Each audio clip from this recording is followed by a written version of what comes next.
ngula sheyuma yo minda nife nishi aketake boni wakusumi yo akemoni le manshi edwa ama waje afile shishin ni waje afile shishin neka waje shishi ni eni mo ba shene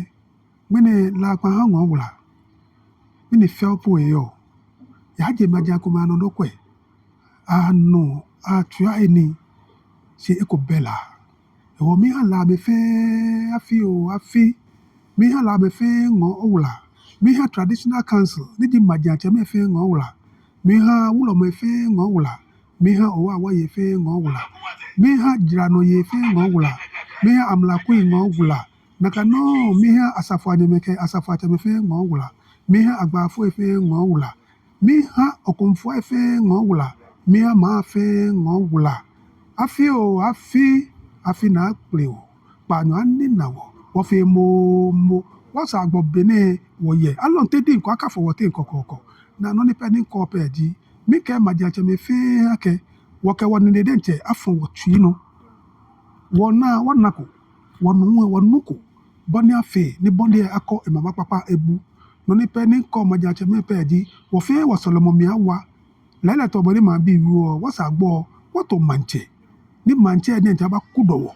boni afe ni wakusun aye emu mi bi jomo mi a school bi mi bi jomo mi a nutuloi mi bi jomo mi ha me ni fe ni banamba yi wakusun e o dase wo fe wona ji ama musu papa no wata mo che ni ata o ye fai wa wo yi bi ye wo bia mi no fa na no wo fe esure e ha wo ye bi bra mi wo ka Psalm 86 verse 17 okay yo wa nyumo de nche ato papa ko yo kadiko ha wo ni ngbe ana ni le agbami npo ake na leji Yehowa na no ni peni ko e ko mpe ji la ma fe abu olupa fe ni yo amenu la ma fe afe bloku kome boni afe ni wo de nche wo kusun enu odoba wo sa agbo bene wo ba wa ye o dase afi aya ni eba ni na wo o fe mo